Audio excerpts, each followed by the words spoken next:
BigBear AI is becoming one of the most important players in artificial intelligence when it comes to defense. And today, I want to break down why this stock is one of my top AI picks we're watching right now, and how it fits into the bigger picture of our trading strategy. We saw quantum surging again. Rigetti's up to $34. We started covering it at $1 a share. That's tremendous.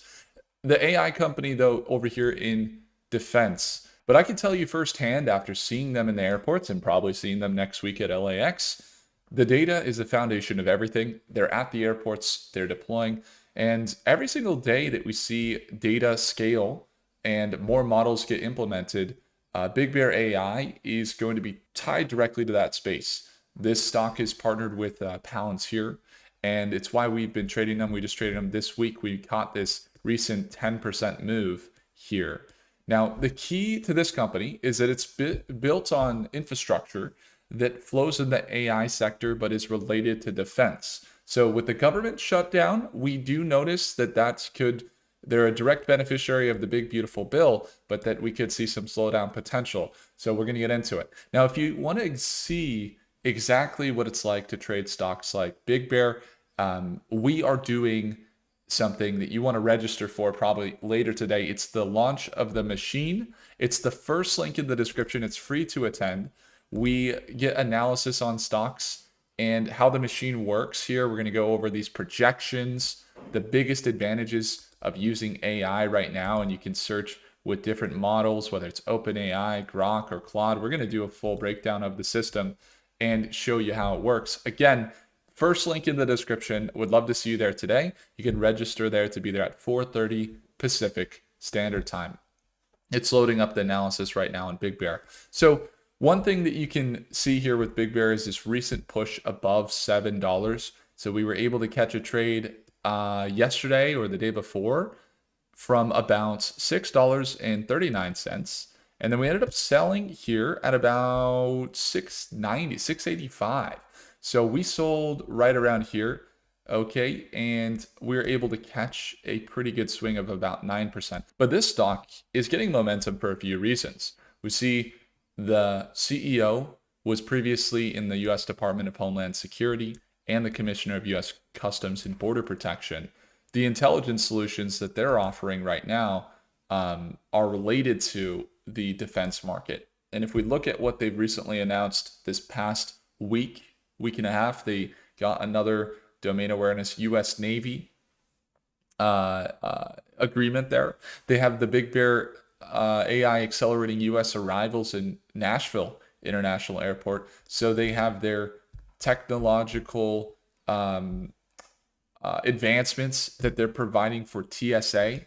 Now we know that TSA is looking for this tech, and you might have seen it. It's all over the place. JFK, Denver International Airport, SFO, LAX.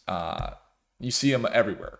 And so with this facial scanner here, we notice that the interesting part about this is that the data that they're recovering right now, or that they're adding to their arsenal, is a massive amount of data.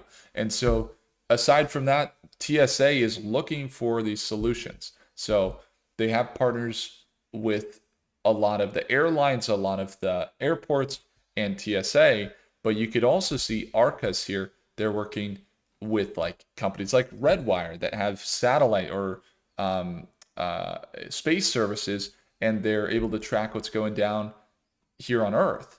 And you can also see that ARCAS is getting deployed at, for example, Panama Canal. So they're in a few different markets. They're in a few focuses right now. And the TSA most likely is going to be a nice player for them. They have this TSA reduced reliance on manual labor.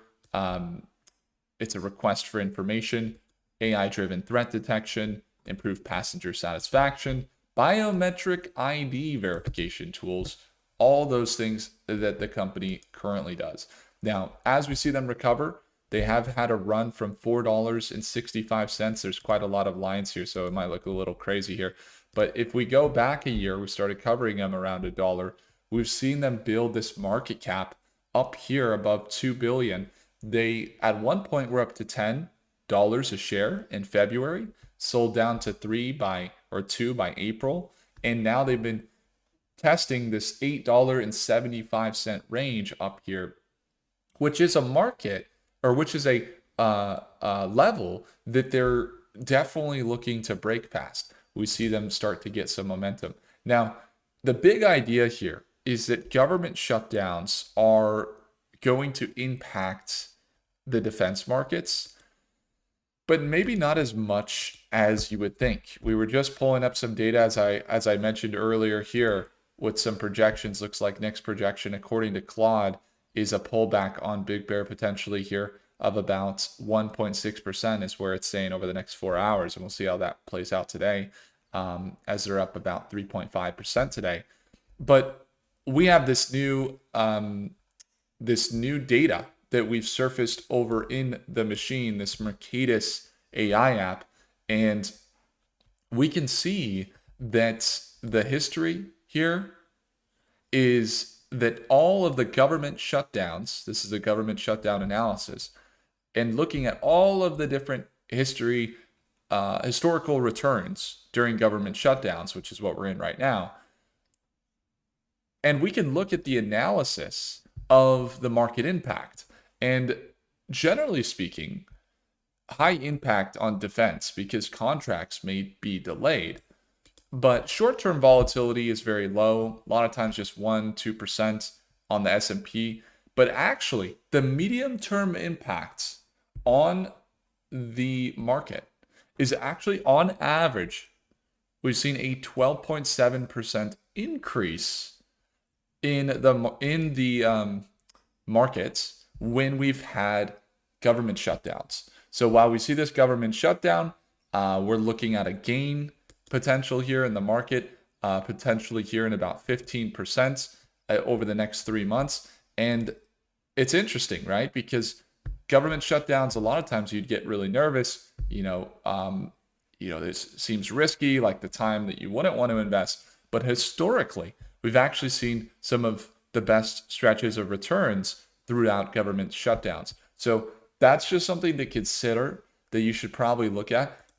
When we're looking at different models and what they're projecting, we could probably jump into Gemini here and get an idea of what they're looking at for Big Bear. But ultimately, Big Bear is now consolidating. So a couple things. We saw them stair step up from $4 up to $8.50 by September 23rd.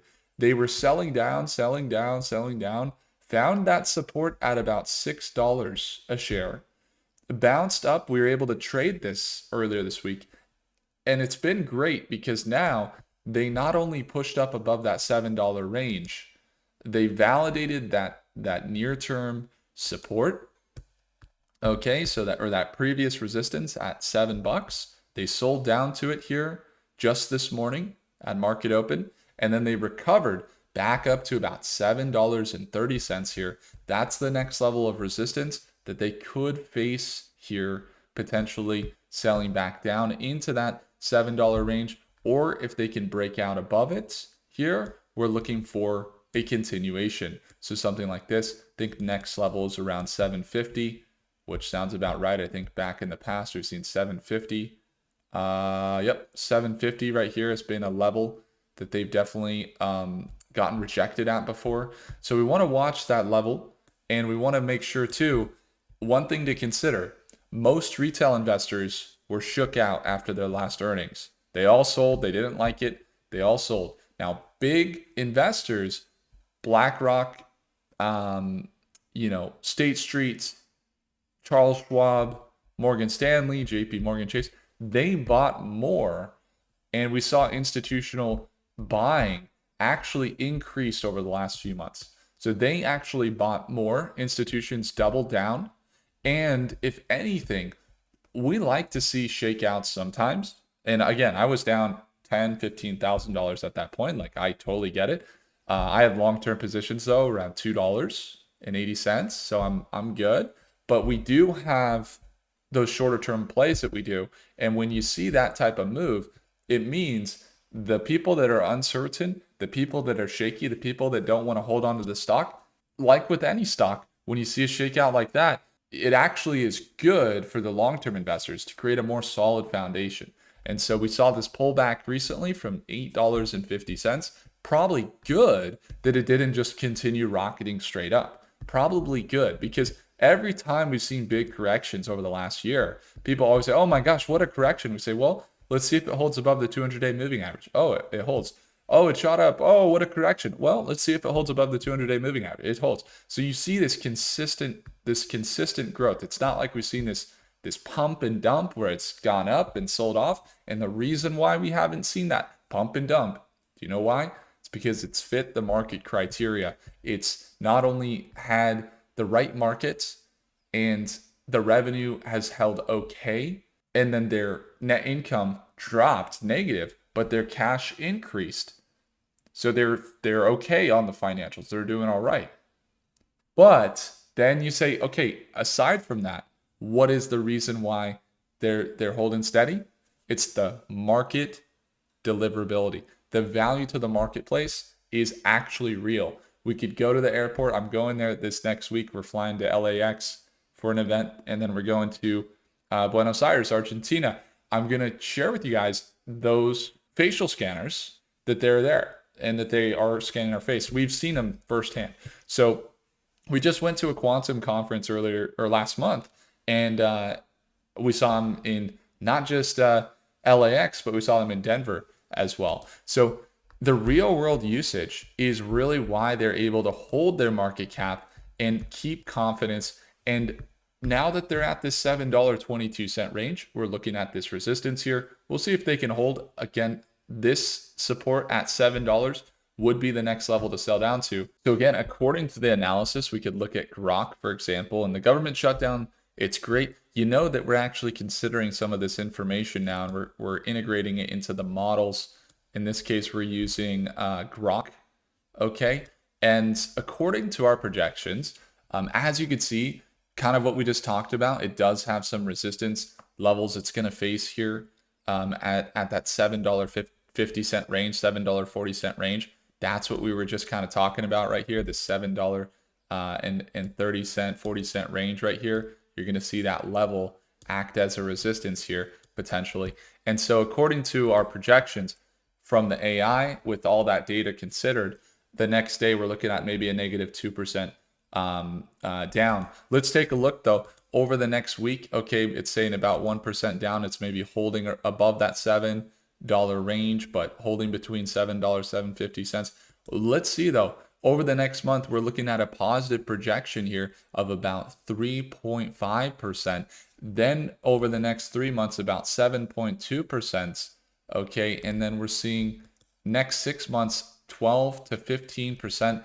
These projections here are from Grok, and it's mixed in with the mapping that we use. So Mercatus mapping, specifically what we do is we go get all the SEC filings, we go get all the institutional holdings, the insider trading activity, we go get all of the technical indicators relative to the time frame that you're analyzing, because you're going to look at different indicators or consider them differently on the 1 day than you do on the 6 month, and we relatively analyze each time frame for the future, and the AI does it all. Whichever AI you select, in this case we're using Grok, multi-source intelligence. So we go through with the databases from the SEC.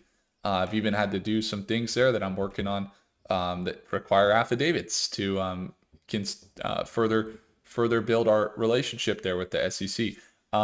Earnings reports, analyst ratings, social sentiment, all those things, economic indicators, like I said, government shutdown data we're now considering in here. So if you want to get your hands on a machine as powerful as this, again, tune into our training that we're doing later today in the launch of the machine. It's at 4:30 p.m. Pacific Standard Time. We'll be going live if you want to see the reveal of this powerful machine. I appreciate you all. Let me know your comments down on BigBear AI below. If I earned your thumbs up, hit the like button. Do consider subscribing, and I'll see you in the next video. Take care.